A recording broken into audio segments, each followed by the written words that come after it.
What up, though? It's your boy Sid. And let me tell you something. This is what y'all been waiting for. Y'all want to hear about the center builds.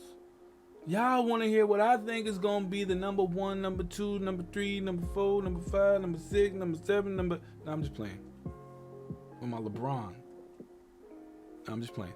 But anyway, the center builds, man, is the most important piece on the board. Most of the time, other than the point guard, the center is the one that controls everything. The center is the one that does a lot of the damage that you don't really see and you don't really respect. A lot of people don't understand how important the center is and how fluid it makes your team run. It's just a different level that you have to be on to play center, especially in 2K. And when we're talking about centers, you're talking about guys that gotta understand pick and roll on both ends of the court. They gotta understand it offensively, they gotta understand it defensively. They gotta get themselves in position to get rebounds. They gotta get themselves in positions to get blocks. They gotta keep the whole middle contained. They have to do it all. And most of the time they have to do it all without having the ball in their hands. It's a special position. You guys have to find a center that is special. I will tell you that right now. Look at all the good teams in the NPBA, the WR. Look at all the teams that are really good in the 2K league. They all have great centers.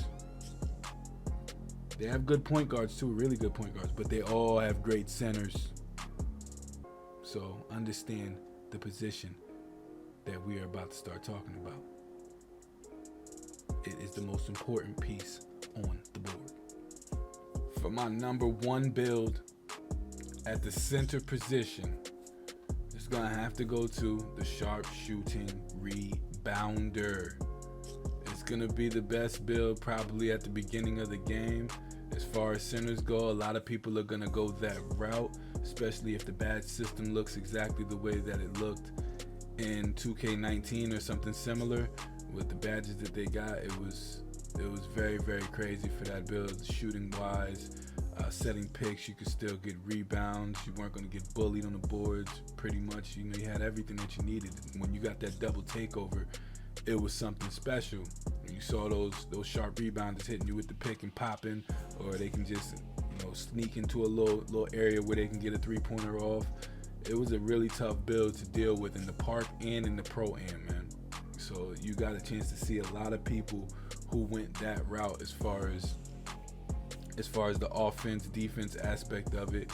And I believe you got Lob City Finisher with that build.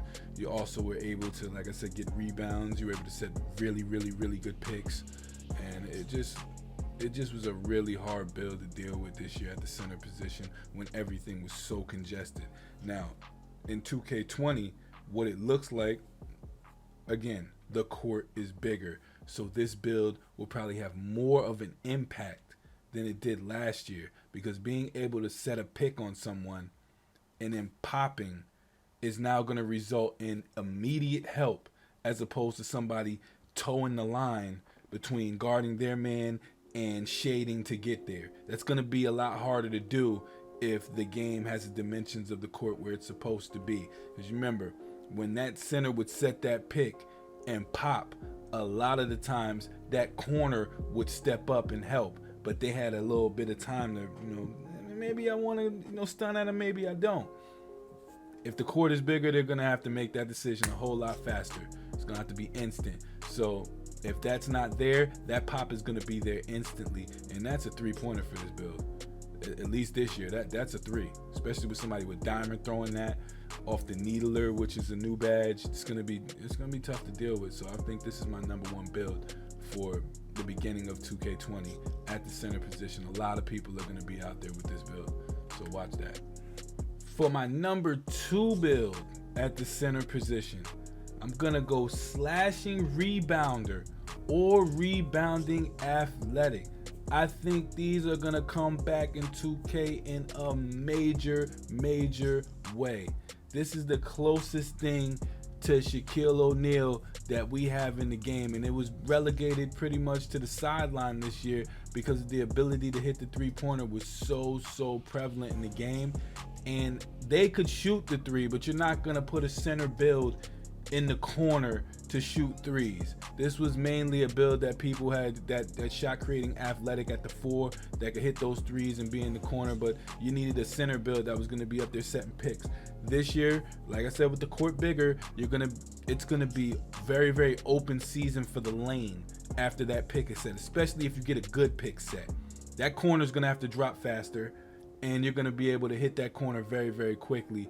You know, if you're a really good point guard, you'll see that now.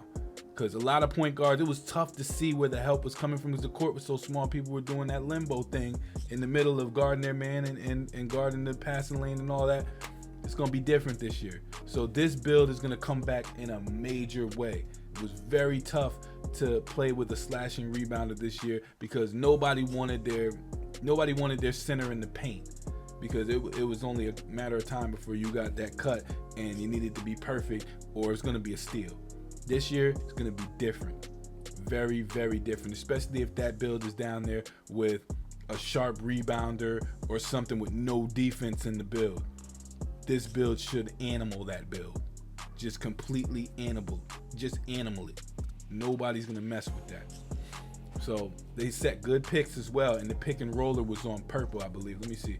The pick and roller was on gold for this build.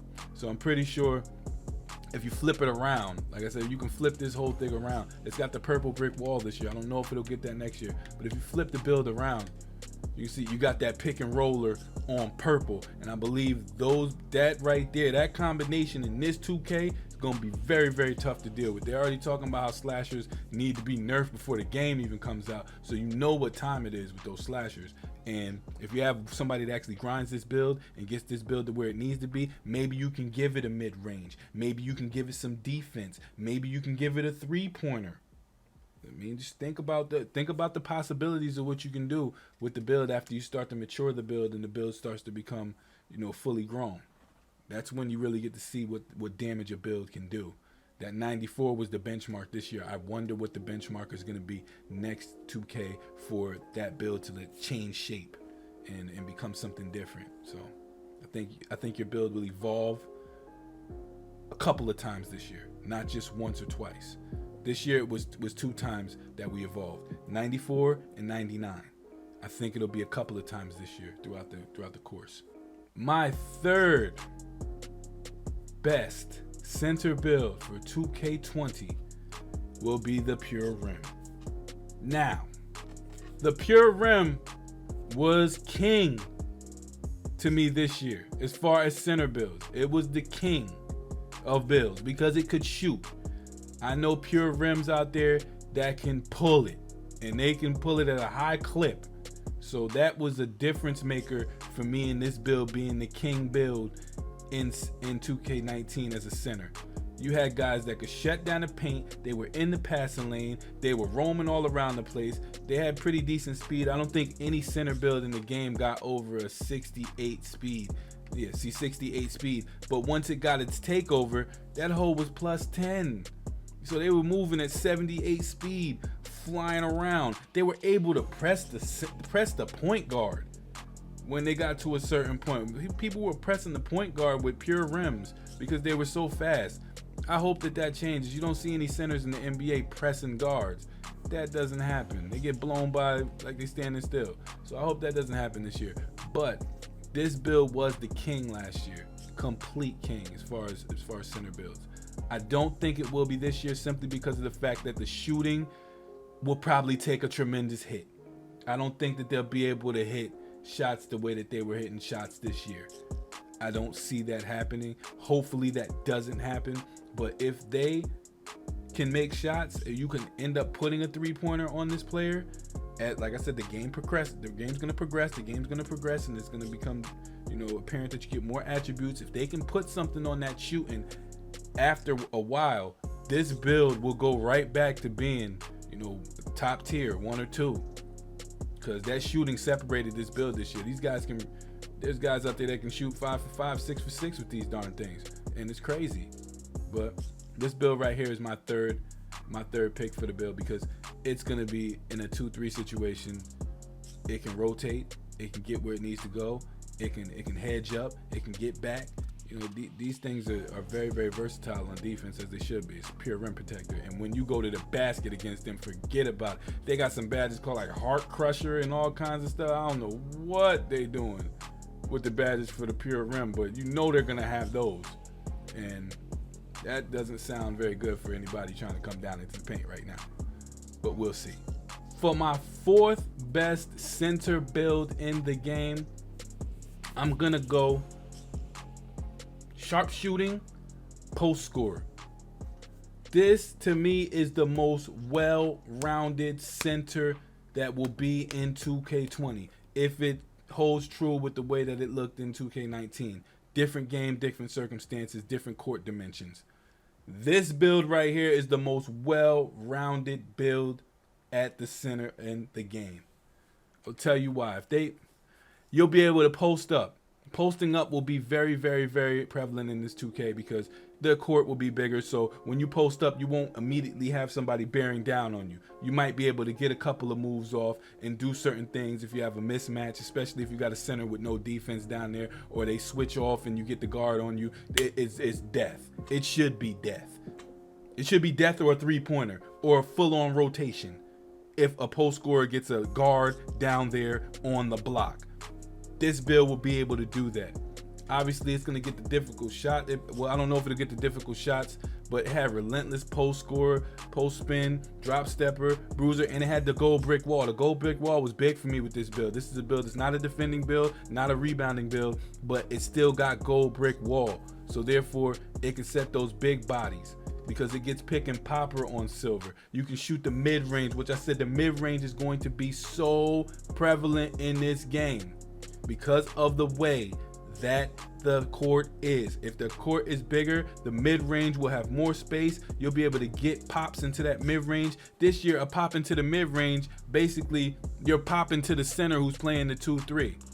That center's gonna have to cover more ground, therefore he's not gonna be able to just sit there and sit in the middle, sit right at the free throw line. He's gonna have to move, he's gonna have to do some things.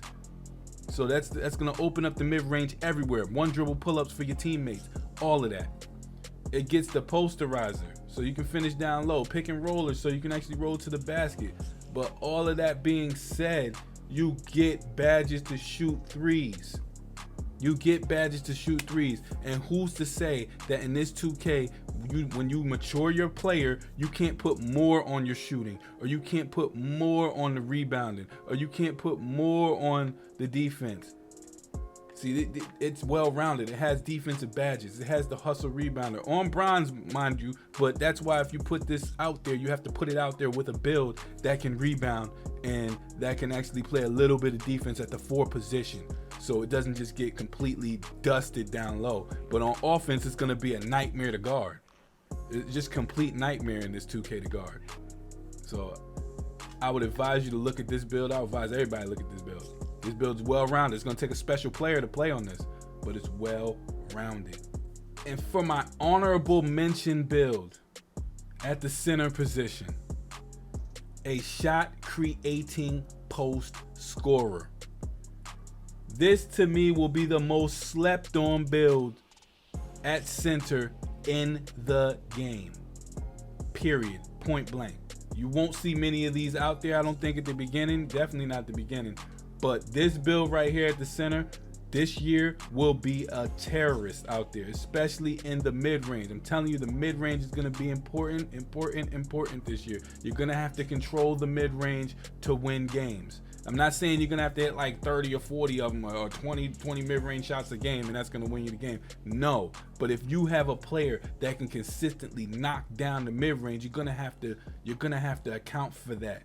And a post scorer that can hit the mid-range, listen, this build, you can't put shot creating as a primary as a center. There are only 2 builds that you can't put as your primary at center. So that's shot creating and playmaking. You can't put them as your primary. That's why this is so important. So important to put shot creating in the build. It makes it different. The mid-range dead-eye can be gold. It's just going to be dead-eye this year, so you'll probably be like a medium dead-eye shooter because you've seen you had deep range shot creator on one of the guys' cards. then you can still finish around the rim. You still get the gold brick wall. So you can set picks at a high clip. You still get that.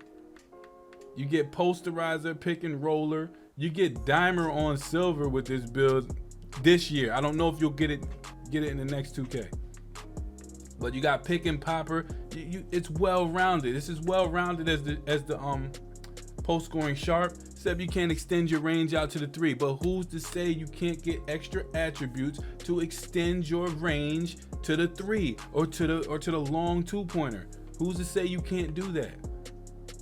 I'm just trying to tell you, this build right here is very, very well rounded. It's something different. You won't see many of them out there.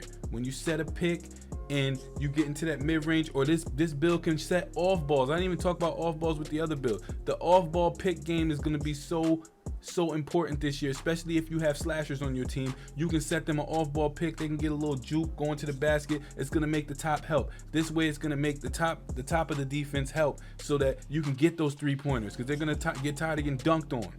I mean, people get tired of that. Or you're going to make the corner help. This way you'll be able to see the help coming. You couldn't set off ball picks this year in different locations. It just had to be in that one spot at the limitless so people could dex and get little cheap ass threes. That's not gonna happen.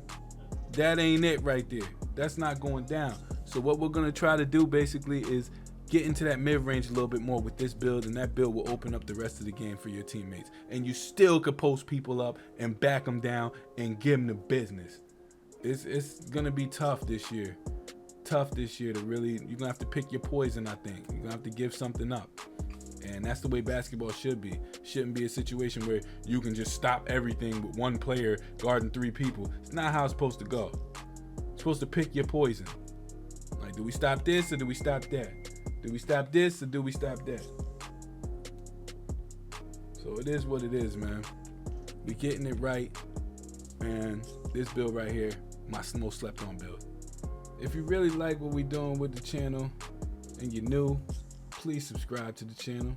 If you're not new, you can like the channel. Damn, I just sounded like Clay right there. But you know what it is. That's my G right there. Dad. What did I do? I don't know. Let me tell you something. He needs to tell you something. But nah, for real though. You guys, man, I appreciate the support. This is the center builds. We will be doing more videos every single day. I'm gonna be giving you guys an upload, and it's just a blessing, man, to be able to do this and to be able to, talk to you guys about 2K. Hopefully the game is good. Community Day is today, so we're gonna get some real information. So I will be coming at you with some videos about whatever it is that they're talking about and put my spin on it and tell you what I think it means for the actual game that we're about to be playing, man. Hopefully it's a great one. You think it's gonna be good? Nah, I think so. Okay, well, we gonna find out. And don't worry. If you think that I'm gonna stop doing videos every day, hell no. Really? Really.